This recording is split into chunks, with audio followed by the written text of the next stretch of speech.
இப்போ நீங்க பார்த்துக்கிட்டு இருக்கிற இந்த பிரம்மாண்ட சிவலிங்கம் ஏதோ கல்லில் செதுக்குனது இல்லைங்க. இது 300 வருஷம் பழமையான ஒரு படிக்கிணறு. ஆச்சரியமா இருக்கா? காலத்தோட தூசியில புதைஞ்சு போயிருந்த நம் முன்னோர்களோட ஒரு வரலாற்று பொக்கிஷம் இன்னைக்கு ஒட்டுமொத்த இந்தியாவே வியக்கிற அளவுக்கு மீண்டும் உயிர்த்தெழுந்து வந்திருக்கு.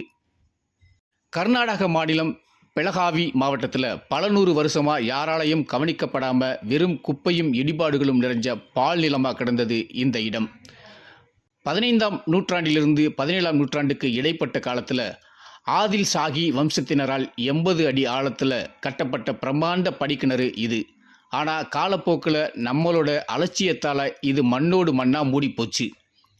ஆனால் நம்ம பாரம்பரியம் இப்படி அழிகிறத அங்கே இருக்கிற உள்ளூர் மக்கள் யாரும் விரும்பலை.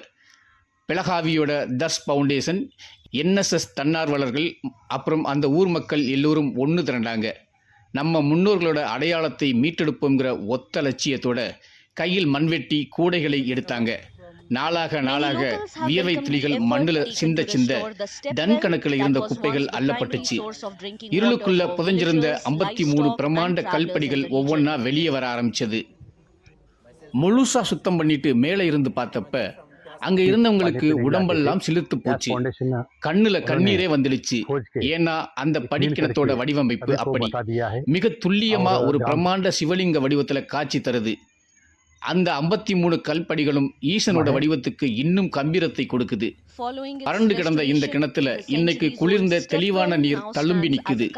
இது வெறும் டூரிஸ்ட் ஸ்பாட் இல்லைங்க, மக்களோட தாகம் தீர்க்கிற ஜீவநதி. மனுஷன் மனசு வச்சா எதையும் சாதிக்கலாம்.